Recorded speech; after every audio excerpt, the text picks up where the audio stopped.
Hello. Picture on this side. Everybody shut the Welcome everybody to the third event of Biohacker House.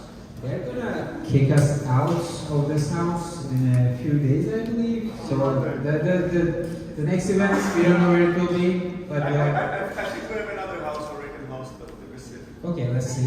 Yeah. So the first event for people who aren't here, it was Biohacking 101. We're gonna upload the videos what we have onto YouTube if we can.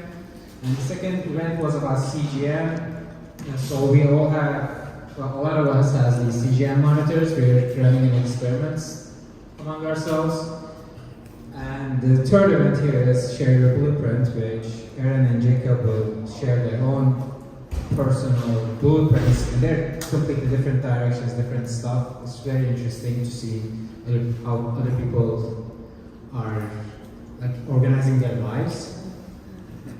And our next event for people who are attending the CGM study, we will have a Monday check-in event just for these people in the CGM trial. But aside from that, the fourth event will be announced later, and we know exactly where and what topic. But if you have any topic suggestions, please feel free to let me know. And Mikhail, or in the Telegram, we also have a poll about the topics. Right, and if no one has any questions? Nope. All right, Erin.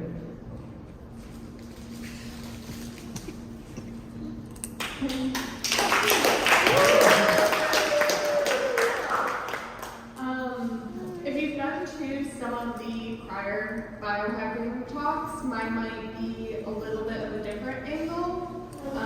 Just kind of encouraging, what is the point of tracking all of this? What is the point of taking all these different supplements or doing all of these different interventions? And so throughout this conversation today, I'll be sharing a little bit about my health story, different interventions I've played around with, some different outcomes, key takeaways, and Q&A. If I'm saying something you don't understand or it sounds weird, just interrupt me. I want this to be a very conversational experience. So with that, we can dive in. So a little bit of background. When I was younger, I was basically thriving. Played every sport I could get my hands on and feet on. Had good grades, could think, good cognitive processes, lots of friends, good social interaction. Basically, it was just living a great life. And then when I was in high school, within a 1 month time frame, I couldn't walk up the stairs anymore.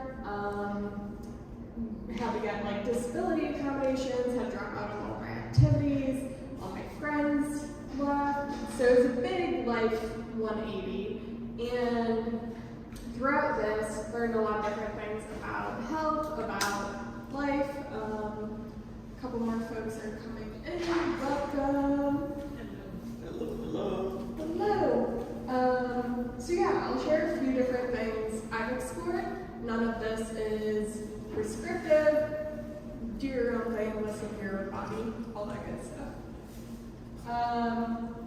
So in this journey, I first started with the Western medicine approach. I also had to go see lots of specialists, and they're like, wow, you are the most extreme case we've ever seen of this, or you maxed out all the charts on this, and it's great to be the best at things, but maybe not at those things. So they gave me a bunch of different medications.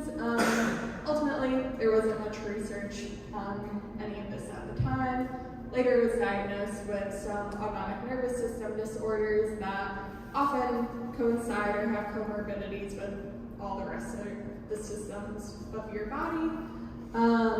So they didn't really know what they were doing. I had one doctor say, we're reaching back in the dark. We don't know if this will work. We can keep doing that, or you can take a drug holiday. And I'm like, let's take the holiday. And that really allowed me to see what were my symptoms, what was really going on with my body versus what were just nasty side effects. One of them made me see blue. One of them gave me insomnia for 6 months. I was only on it for 3 days, but basically didn't sleep for 6 months. And like just a lot of weird things that can happen if your body's doing funky stuff. So yeah, that approach didn't work out for me.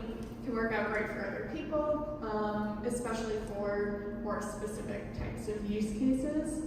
So I turned to more holistic, alternative types of therapeutics, tried pretty much everything out there. I found a lot of those to be really helpful for more acute flare-ups, possibly because I was able to measure those, kind of just the changes in it, rather than a chronic state of pain or whatever. Acupuncture was helpful for that. Chiropractic helped with some different breathing and some headache stuff. Hypnosis got me to sleep again. That was the only thing that worked. I was probably priming myself with different meditations leading up to it, so I was probably in a more receptive state, which you definitely have to be in to get benefit from that. And a lot of those were really essential at different points in my journey. There were a couple different things that were kind of allowed me to take the biggest steps forward in getting my life back. One of those was IgG food sensitivity testing, which we'll go into some of the different results I've had on the next few slides. Having a pure rotation diet, full cocktail of supplements, which I changed out over time, and then just other types of biofeedback systems as well. Can I? Yeah. I'd like to ask, can you share a little bit more about what your various symptoms were? Yeah, so it started out as digestive issues, and then was kind of flu, mono-like symptoms. Ultimately, was eventually diagnosed with POTS, which stands for postural orthostatic tachycardia syndrome, which is why we don't say those words. And so we break that down. Postural orthostatic means when you stand up. Tachycardia, tachy is fast, cardia is heart, and then syndrome. So it has a goodie bag of other symptoms with it too. So in normal people, when they stand up, their veins constrict and push blood back up to their heart. For some people with orthostatic challenges or intolerance, the compromise is their blood pressure shoots up to keep them from passing out. That's not quite the mechanism in my body. For me, my heart rate jumps up 40 beats. So whenever I go from like a supine, laying down position to standing upright, it jumps up that much. In most people, your heart rate will be elevated upon standing, but it doesn't stay in that like higher state for a prolonged period of time. Like it might shoot up for the first minute or something, but not after a 10-minute time frame.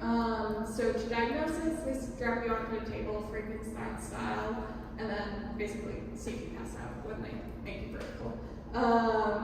But with that, it's an autonomic nervous system disorder, so that affects temperature regulation and digestion and heart rate, obviously, cognition, sweat, like basically all these automatic things that luckily we don't have to think about most of the time.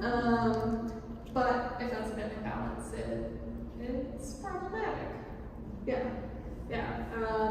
It often also has comorbidities with a lot of other conditions like fibromyalgia, hypermobility, Ehlers-Danlos syndrome, IBS, irritable bowel syndrome, so lots of migraines, like a whole slew of different things, all of which I have the pleasure of experiencing as well.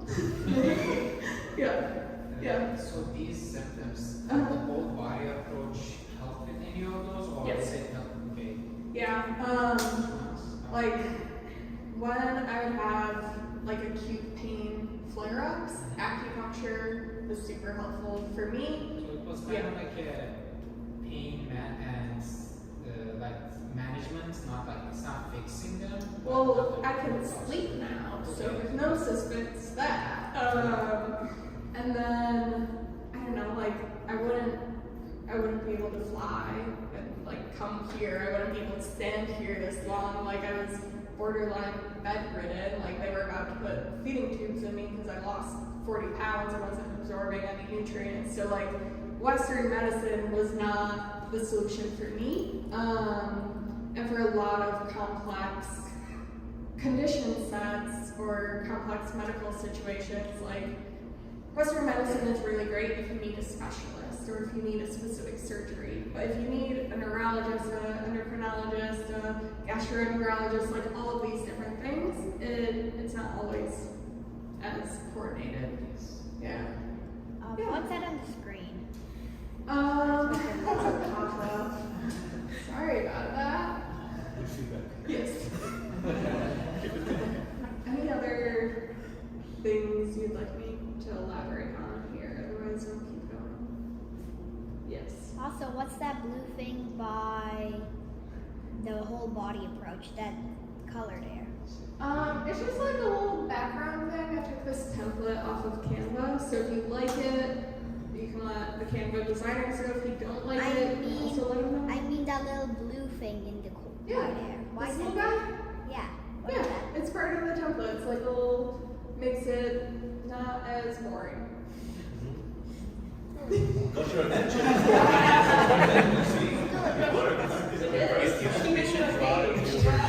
Yeah.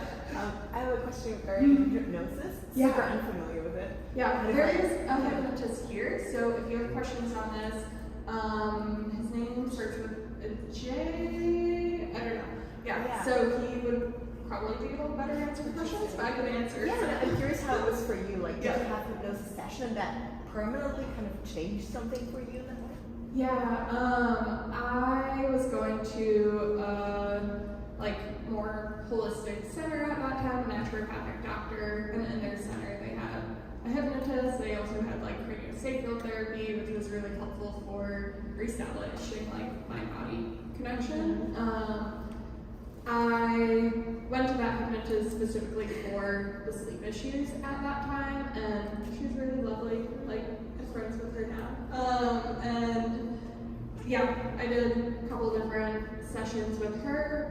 Prior to that, though, I was listening to a lot of guided meditation tapes. So I think, like, because I already had that practice of kind of like listening to guidance and then like relaxing into it, I might have been more receptive or just open, trained to it. Also, like, I wanted to sleep, so I'm like, let's do it, which helps too. Which meditation? One of my, I think my like cognitive behavioral therapist, she gave me some CDs. It might have been like Andrew Wheel, maybe. I don't know. So I listen to those every night before bed. I'll touch on this a little bit more later, but another practice that was really central during this time was every night before bed, just writing down 5 things I'm grateful for that day, and then also like an intention or affirmation, just like reaffirming like, oh, my body is still good, or it's still alive, like different positive things, or celebrating like, I was able to go up the stairs at school today, or I made it to class for half hour instead of 15 minutes.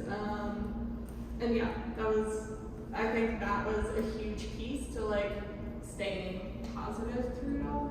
Yeah. Was the gratitude practice purely psychological, or did you also feel like any somatic shifts from doing that? I think I was too sick to realize anything. Like looking back, I'm like, oh dang, I was quite ill. But like at the time, I was just like, okay, I am trying to do this thing. I'm trying to eat. I'm trying to do whatever different things that I don't think I like had enough energy or capacity to like consciously really dive into like further like evaluation of things like that. Yeah. But looking back, I think gratitude was, like, that practice was super essential. Yeah. Cool. So this is the food sensitivity testing. I would do it like over kind of different periods of time to see how it evolved. And so with this, it's testing for immunoglobulin G, and that's just kind of how reactive you might be to different proteins or food items. And I had a lot of digestive issues, so was heavily focused in that space. On the next slide, I'll zoom in a little bit, but this is just showing mostly like here, the lines are all the way across.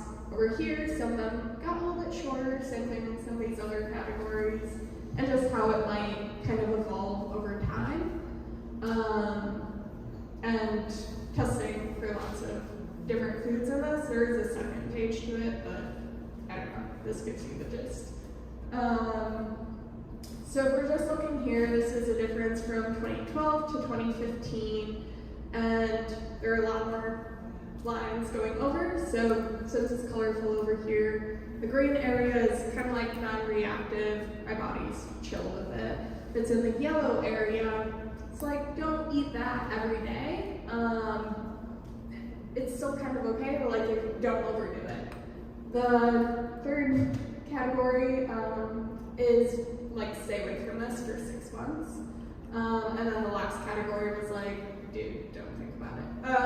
And so this really helped guide just crafting a diet that wasn't inflammatory for my body.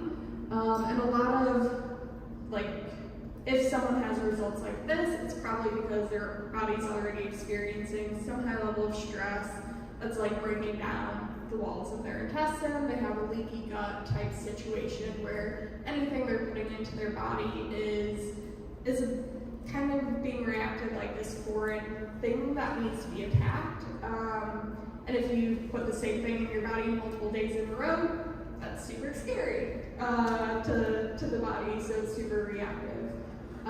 So yeah, at this point in time, I was on a very strict like whole protocol, like I have to eat this day and this item this day, and I can't touch it again for 4 days because everything was so reactive. Like it had to be very, very strict. But by following that religiously, it allowed me to then get to a state where I can like eat coconut and bananas and apples and things that, like, celery was super high on it, and like it's water.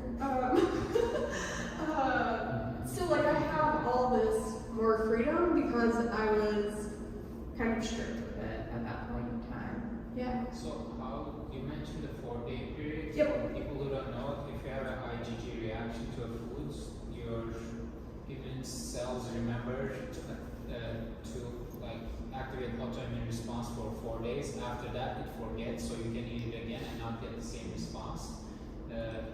But like, did you like lower all these by not eating them 4 days at a time? And well, like apple, Yeah.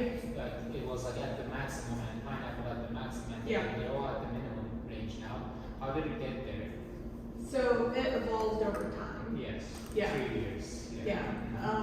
And like food wasn't the only thing I was doing. I was doing lots of other things as well. So I can't explicitly say like this is a thing, but if your gut's angry at you, maybe look at this. Yeah. Yeah. What does the red and the peach zone mean? So the super red zone means like danger, and I can't touch it at all. The not quite as red, the more peach means like stay away from this for 6 months, and then you can reevaluate, see if it's okay then. Yeah. So most of the nuts you can't even touch. Yeah, at that point in time, now a lot of things are much better.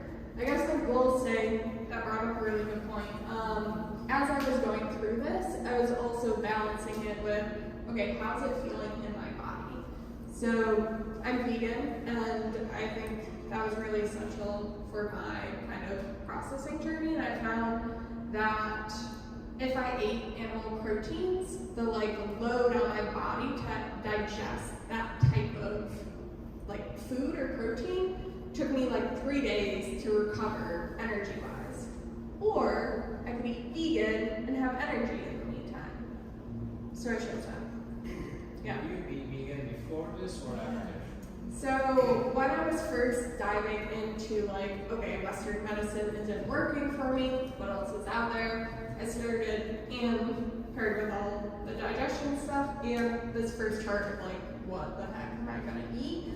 I learned a lot about nutrition, also just the whole food industrial medical complex in the US at least,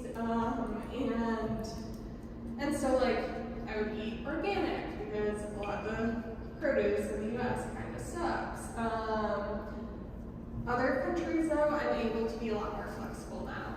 Like even now I'm gluten-free. In other countries like Europe and Asia, I'm able to have more flexibility, which is hardcore commentary on the US system. During this process, what was your like go-to meal that was completely safe that you could eat that? I didn't really have one I had rotated. Yeah, yeah.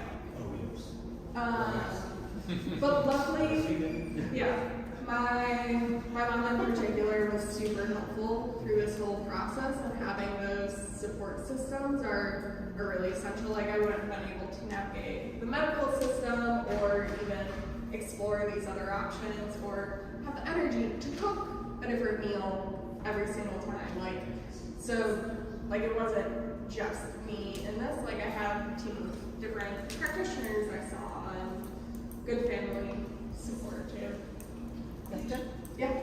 Would you intentionally include things from like, let's say the yellow or orange category when you were like cycling foods? No. Or would you just always try and be green and then cycling within green? Yeah, so the green category is like, that's fine, not a big deal. The yellow category is rotate those every couple days.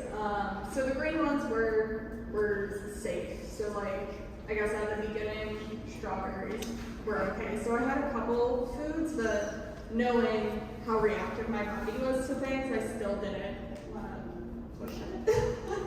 Yeah. Yeah. Did you? Yeah, I was just interested to know, you were, before 2012, you were okay.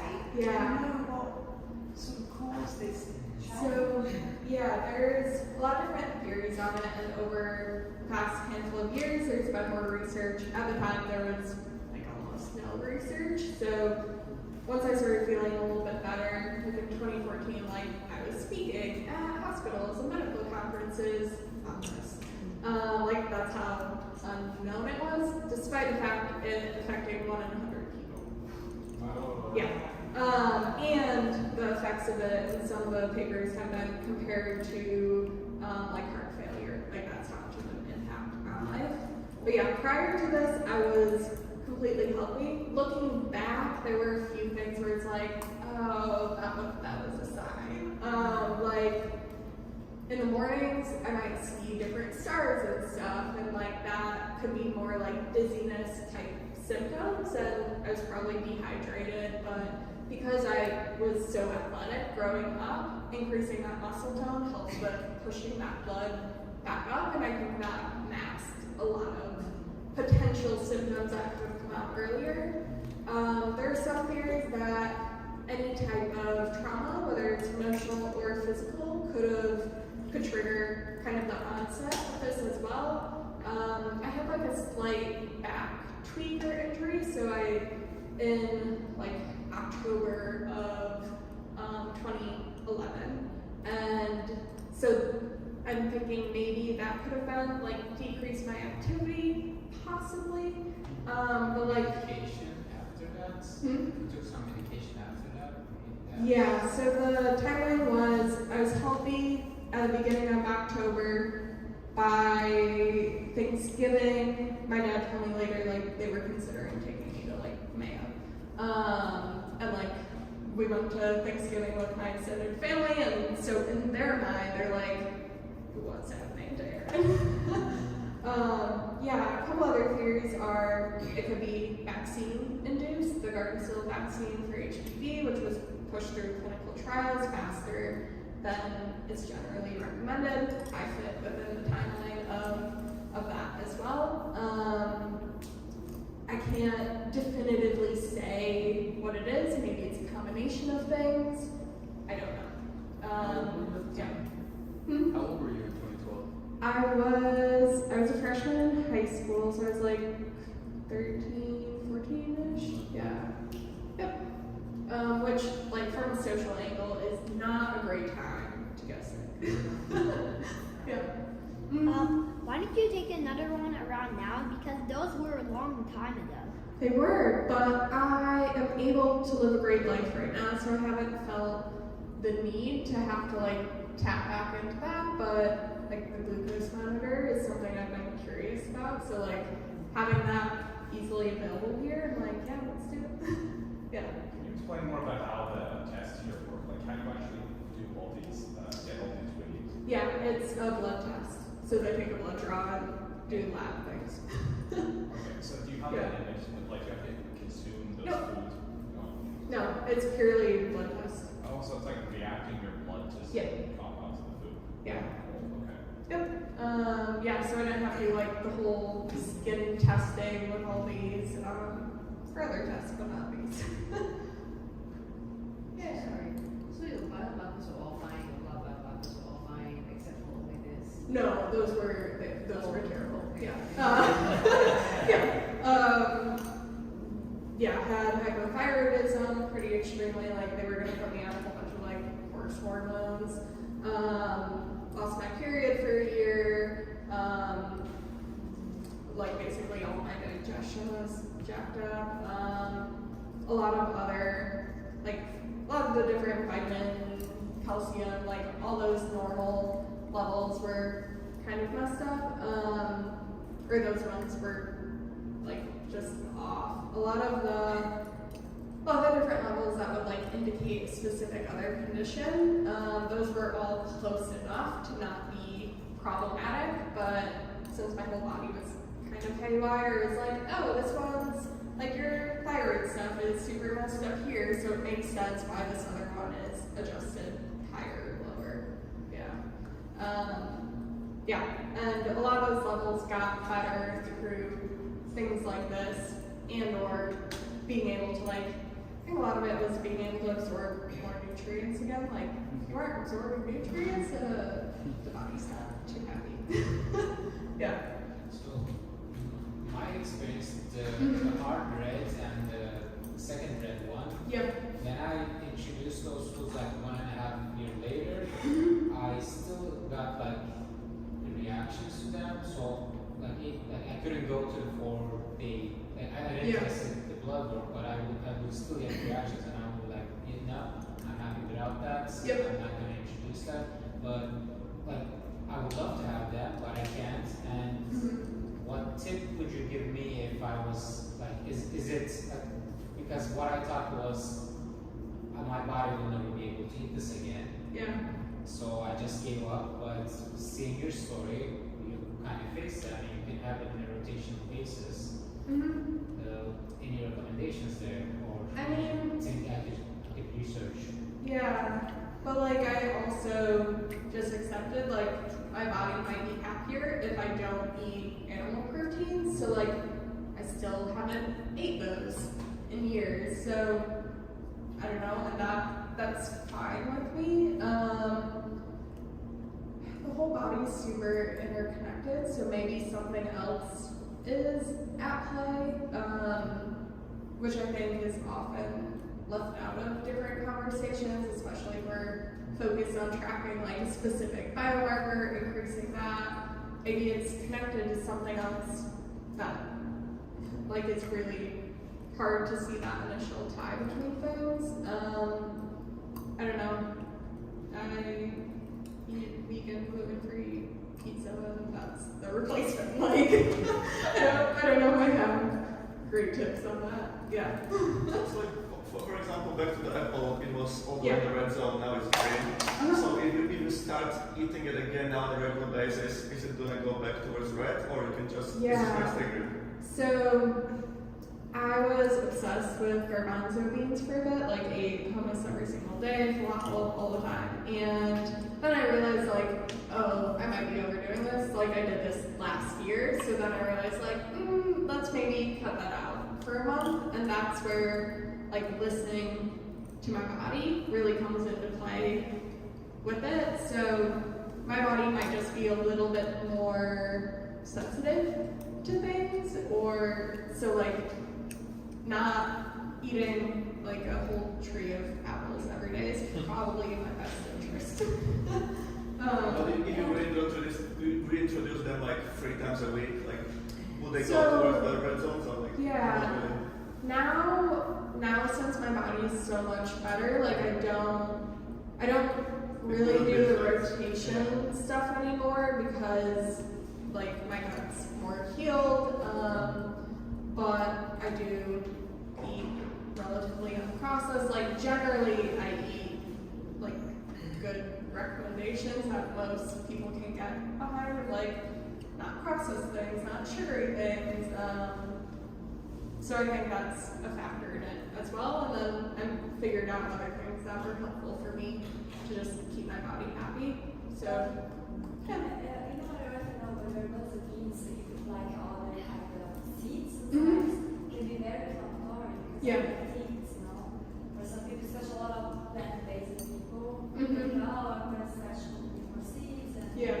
grains, and for many people can be very inflammatory and a very much worse diet actually. Yeah, everybody's body is different, and certain bodies respond better to different things. Also, certain lifestyles work better for certain types of diets, and I very much subscribe to like what works for me and my lifestyle, what works for you and your lifestyle, and what can make you healthiest, happiest, all of it. And I think sometimes it can get easy, and this has been shown, especially in like diet culture broadly, like it can be easy to get wrapped up in all of it and tracking everything, tracking all the calories, tracking all these different things at the cost of living a good life or enjoying the food. There was some interesting research that if someone, like 2 different people ate the same type of dish, and if they went into it thinking like, oh, I'm gonna enjoy this like ice cream or something, and the other person went in with like, oh my gosh, like I'm totally cheating on my diet, like in this very stressed out state, their bodies responded in different types of ways, with like from a glucose response, a cortisol, like all of that. So the relationship with food, with the interventions we're doing is essential. Yeah, I think it's many people something aware. You know? Yeah. You do understand that Yeah. when you're very connection your body. Mhm. But for many people, like for me, for example, Yeah. I really realized that I love burgers. Yeah, they're great. For a moment, I was eating burgers Yeah. every day, so I love it, like foods. Yeah. And but not many people is checking or aware of Yeah. what's going on in the body, as a difference if you eat something more stamina for your body, or if you know, if you go even like gas, Yep. gas. Like I don't know, in Brazil it's a tradition. In Brazil we eat like black beans. In Brazil it's like feijoada is very popular. Mhm. You know, and it's people think it's normal to have gas after It's feijoada, not. but it's not. Yeah. It means that for your body it's not okay. Definitely. You know, and also there's many different ways to treat the seeds before you cook, and then eliminate Mhm. part of the lectins actually that is very bad. Definitely. Yeah, I think there's an interesting balance between like listening to your body with some of these different things, and also getting your body back to a good baseline to then be able to listen to it. For instance, with beans and stuff, like a lot of the reason that causes gas is because it's a higher fiber amount than people are used to, not because their body doesn't respond well to beans. Yeah, so here's a bunch of other interventions I've done. From a nutrition perspective, the IgG, food sensitivity testing, rotation diet, and then I'm vegan, gluten-free, and organic. For the most part, I'm able to be more flexible, especially if I'm traveling and it doesn't flare up my body. For movement, the highest level of activity I was able to do for a while was Tai Chi, and that helped a ton with focus, just cognitive levels. If I had a test that day at school, I do Tai Chi every single time before going. And then I eventually worked up enough strength to progress to yoga and bigger movements. An Ultra G treadmill was super essential for me too. I have a picture of it. Looks like this.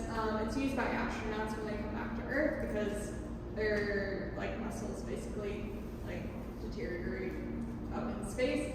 But you strap it, it blows up, and it takes off the effect of gravity. So it allowed my body to remember what running was like and get back into that motion, build up some of that muscle without the pounding effect of the Earth. So there are a whole bunch of cool other technologies that exist.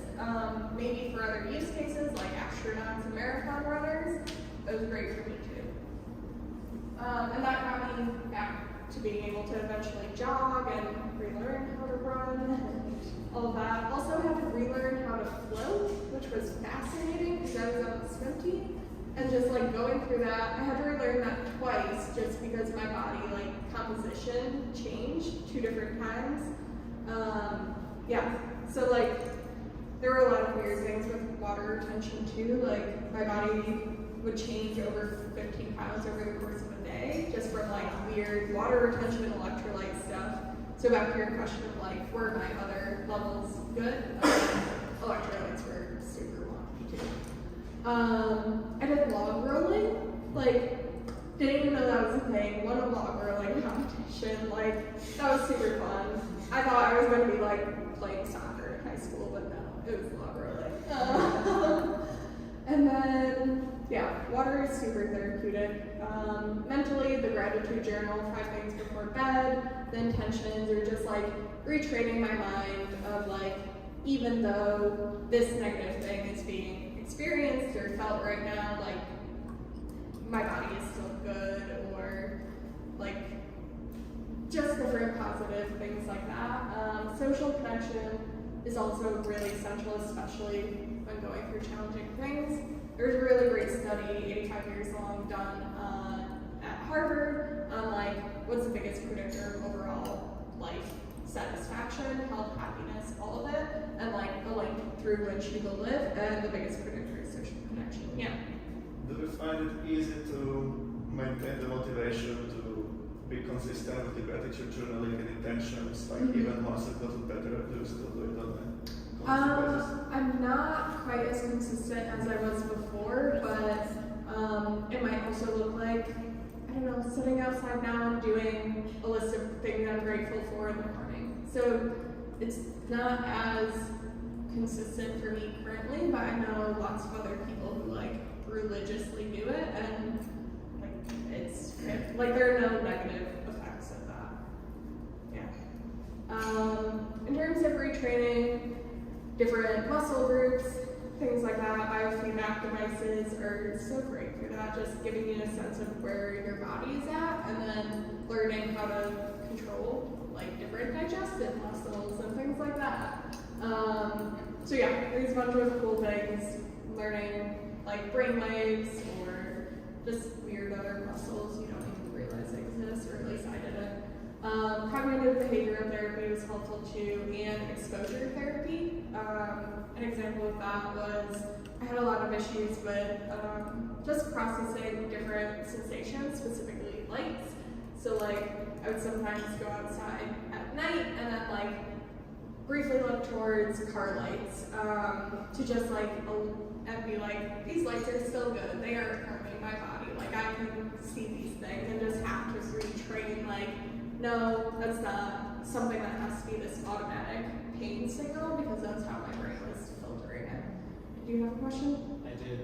Do you mind telling us a little more about what the pelvic floor biofeedback Yeah. device is? Yeah, so basically it's a little rod they stick up your ass. And it has all these sensors on it, but you're able to learn how to control different sphincters and just kind of your colon muscles, and then there can be different around your abdomen as well, and because I was having so many digestive issues, like it was just really inflammatory, and like I didn't have a good connection to it. Also, most people don't poop or pee properly, so like if you haven't explored pelvic floor things, go do that.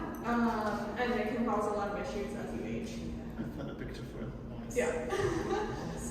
But yeah, that was super essential. Like my body was super constipated and just doing weird stuff with water at that time too. So like relearning that like, oh, just because you have mass in these different parts of your digestive tract, that doesn't mean your body needs to freak out. And yeah, and doing different breath work with it to like learn what was happening internally as well. Yeah. Go-to products that I use are a blend tech blender, blends with everything, love it, or just blenders in general. A biomat, it uses far infrared like therapy to just really help with different healing intracellular processes, also like speed up healing things. Compression socks, so anytime I go on a plane, I used to wear them up to my hip every single day, but now I don't need to do that. But when I go on a plane with the pressure changes, I throw on knee highs and I'm good to go. Otherwise, I get super drained from that. So there's still lots of things that affect me today. Why do you need compression socks? Why don't you need it? Yeah, so with POTS, the blood pools down in your feet and doesn't come back up, so compression socks basically provide that pressure and support. Because I've been able to build up more muscle tone, I have to work out every day, otherwise I black out a lot more. So like if I didn't do that, then I would continue down. I have to wear compression socks all the time. Yeah, basically I'm just healthier now that I can manage a lot of these symptoms and have learned what my body needs to not have to rely on wearing really hard to fit socks all the way up to your waist, because it's like a struggle, it's a fight with those socks, they're so tight. Yeah. What is hug sleep? So hug sleep is this, you kind of look like a mummy in it, but it's the equivalent of a weighted blanket. I brought it with me, so if anyone wants to see it in real life, I have it. But it provides like pressure over your body, so it helps a lot with pain flare-ups, or if my body's just stressed out about different things, and it's kind of the equivalent of a weighted blanket, but without needing to lug around 40 pounds, like rolls up the size of like a t-shirt or something. It's great. Yeah. That does not make sense. So yeah, modeling, Ultra G, life might look different than you originally envisioned. A few different outcomes from like trying all these different interventions, going off the path of Western medicine, graduated high school, became a holistic health practitioner, therapeutic nutritional counselor in high school, started my first business there. Just realized I learned all this stuff that was helpful for me, might as well use it to help other people. A few other challenges or considerations, especially when needing to go or choosing to go so intense into different health protocols. Like a lot of different things that may not optimize your health are great for social connection. And if you're not participating in those things, it can be hard to maintain some of those connections. Like a lot of life revolves around food and drink.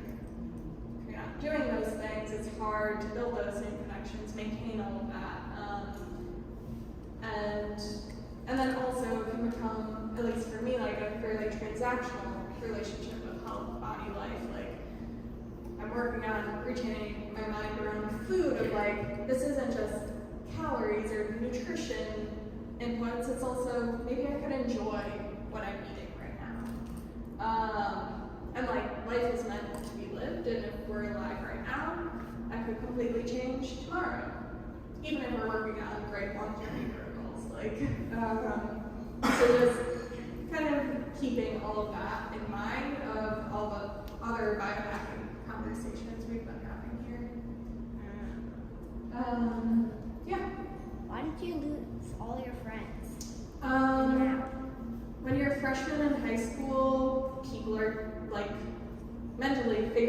who they are in life, and they also want to be cool and have other friends, and sometimes that means making different decisions.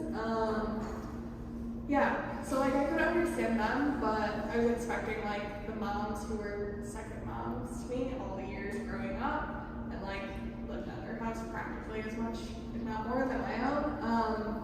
They treated me differently too, which was just, if you want a good test to see who your true friends are and like who are good people, get really sick. Great test. Yeah, so now I work out every single day. I found that working out in the morning gives me more energy, helps me focus. Protein also helps me focus. Some good studies on that for different types of brain types. And vegan, gluten-free, like journal, go to nature, do other stress management things, teach yoga, all that good stuff. Social connections, prioritizing those more and more. For me, water and salt help with like just increasing my blood volume to help manage some other conditions and stuff. That may not be as relevant for you. I still do recommend water, maybe not as much salt. And then other types of add-ons like the compression socks, hood sleep, that type of stuff. And then meaning making, like giving purpose to life in each day is also really essential to longevity too. Yeah, results basically. I'm here, have a full life, got a neuro degree, build startups, have friends, travel, which is kind of the purpose of all of this, maybe. At least it is for me. So I guess one takeaway I would love for people to kind of ponder on is, as you're making different health decisions, biohacking decisions, like what is the purpose of that for you? Like what is the purpose of health for you? Is it to live forever? Is it to live a full life? Is it, if it's that, do all these decisions have to be completely optimized for a certain biomarker? Maybe not. Like our bodies are pretty resilient. If I was able to go from that sick, other people going from much more extreme cases to living a full life, you might be able to eat that thing. Or do that other activity, stay up an hour later, hang out. Yeah. When you said about to see if friends are real friends and that you should get sick, once you're I sick, don't recommend that. That was sarcasm. Please don't get sick. We care about you. Continue with your question now. I was gonna say, what are the signs if they are a real friend or not if you do that? Yeah, there's much better ways to test that. And what are they? You can like invite people to group dinners or like ask people for little